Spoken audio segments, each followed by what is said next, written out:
اچھا بچوں، اللہ رب العزت کو جو ناپسند ہوتا ہے انسانوں کے لیے، جنات کے لیے، وہ سب سے پہلے غرور تکبر ہے، دوسرا شرک ہے، اللہ کی ذات کے ساتھ کسی کو شریک کرنا، کسی صورت بھی ہو سکتا ہے۔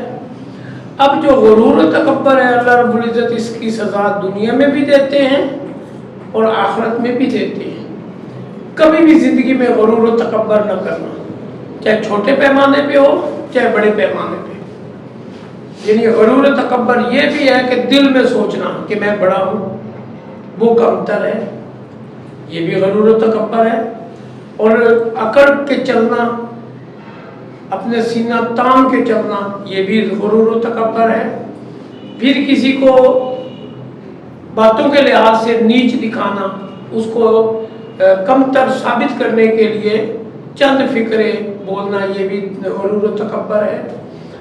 اسی طرح کا ایک واقعہ ہے 2005 میں جب زلزلہ آیا تھا، مظفر آباد، بالا کوٹ، اس پٹی میں زلزلہ آیا تھا اور کافی سکیل تھا اس کا، میرا خیال 8 یا 5 سکیل پہ آیا تھا، بہت زیادہ نقصانات ہوئے تھے۔ یہ 2005 کی بات ہے۔ اچھا، اس میں عبرتناک کافی واقعات ہیں، ایک دو نہیں، 20 واقعات ہیں۔ جو غرور و تکبر کرنے والے تھے وہ عبرت کا نشانہ بنے اور لوگوں کی نظر میں ان کی ویلیو نہ صرف ڈاؤن ہوئی بلکہ وہ زیرو پہ چلے گئے اور عبرت کا نشان بن گئے۔ مظفر آباد شہر میں ایک میڈیکل سٹور تھا جس کا نام اس نے لکھا ہوا تھا رئیس اعظم۔ اس کا مطلب کیا ہے رئیس اعظم؟ کہ پوری دنیا کا سب سے بڑا امیر، سب سے بڑا امیر۔ اس نے اپنے میڈیکل سٹور کا نام بھی رکھا ہوا تھا اور اس کے چال چلن سے، اس کی بات سے، اس کی کردار سے، اس کی سوچ سے غرور تکبر عیاں ہوتا تھا۔ اب دیکھیں کہ وہ جب گاڑی میں آتا میڈیکل سٹور پہ، ایک تو لیٹ آتا، گاڑی سٹینڈ پہ کھڑی کرتا اور آتے ہی اپنے کسی ملازم کو کہتا کہ جا کے پہلے صاف کرو اس کے ٹائر، صاف کرو اس کو، صاف کرو اچھی طرح سے، اور اکڑ کے وہ داخل ہوتا میڈیکل سٹور میں۔ اس نے پیچھے آفس بنایا ہوا تھا شیشے والا، جس سے سارے میڈیکل سٹور نظر آتا تھا، ہر بندے پہ اس کی نظر ہوتی، اور چھوٹی چھوٹی بات پہ وہ بات کو طول دیتا اور انسلٹ کر دیتا بندے کی۔ اس کا غرور و تکبر اتنا واضح تھا کہ ہر بندہ اس کو دیکھ کے ہی اس سے جان چھڑواتا تھا۔ کسٹمر جو آتے تھے ان کی بھی خواہش ہوتی تھی کہ یا یہ چھٹی پہ ہو یا ہمیں نہ دیکھے یا ہم سے بات بھی نہ کرے۔ اللہ کا کرنا ایسا ہوا کہ 8 اکتوبر کو جب زلزلہ آیا ہے، صبح 8:30 پہ زلزلہ آیا، اس وقت وہ اپنے میڈیکل سٹور میں دفتر کے اندر بیٹھ چکا تھا۔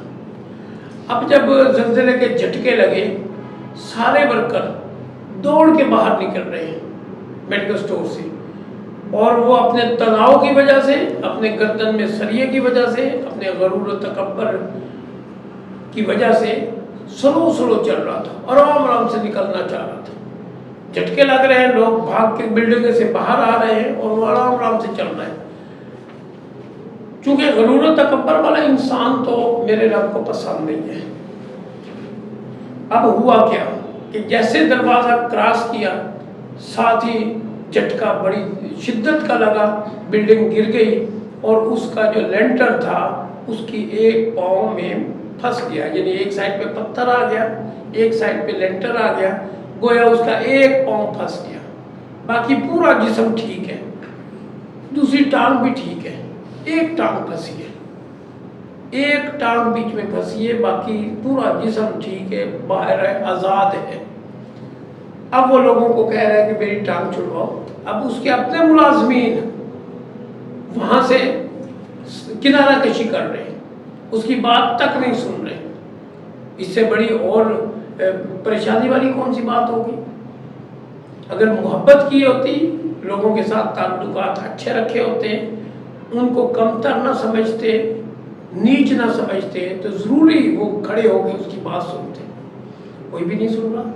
اخیر ایک نے کہہ دیا مرتا ہے تو مر جا، جو تم نے ہمارے ساتھ سلوک کیا ہے وہ اتنا اچھا نہیں کیا کہ ہم تیری مدد کریں. دوسرے تیسرے نے یہی فکرات بولے. ایک آدھ بیچ میں اپنی نسلی حالت کو دیکھتے ہوئے، باکمال شخصیت کو دیکھتے ہوئے آگے بڑھا اور اس کو نکالنے کی کوشش کی. لینٹر اتنا بھاری تھا اور ایک سائڈ پہ پتھر بڑا سا رکھا ہوا تھا، وہ بھی اتنا بھاری تھا کہ سرک نہیں سکتا تھا.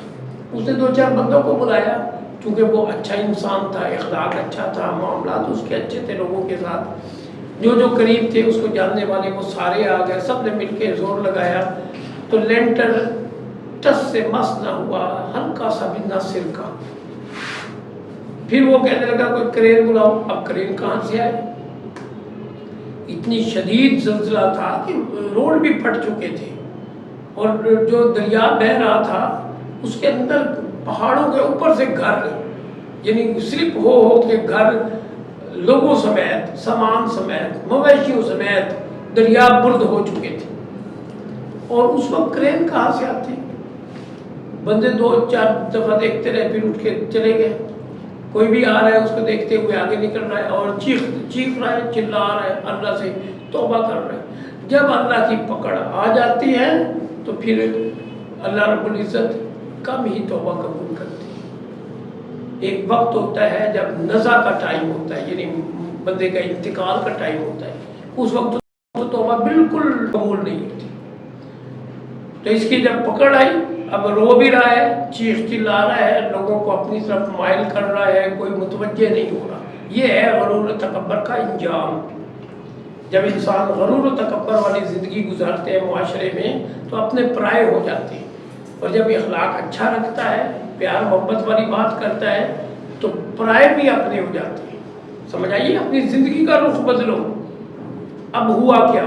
وہ ہر آنے جانے والے سے مانگ رہا ہے کچھ پانی دے دو، کچھ کھانا دے دو، کوئی چیز کھانے پینے کی دے دو. اب کسی کے دل میں رحم آتا ہے تو ایک آدھ بوتل پانی کی دے دیتا ہے، کسی کے اور رحم آیا تو ایک آدھ بسکٹ دے دیا کھانے کے لیے. بہرحال 2-3 دن لوگ دیکھتے رہے اس کو تڑپتے ہوئے، دن بھی، دوپہر بھی، رات بھی، سونا جاگنا، اٹھنا بیٹھنا. پیشاب بیچ میں کر رہا ہے، پخانہ بیچ میں کر رہا ہے. وہ بیچارہ کیا کرتا؟ مکھیاں بھن بھن آ رہی ہیں، ان کے رشتہ دار بھی آ جا رہے ہیں، لیکن کوئی ہیلپ کے لیے آگے نہیں بڑھ رہا. اس کی وجہ کہ اس کا غرور و تکبر. اس نے اپنی زندگی اس طرح سے گزاری ہوئی تھی.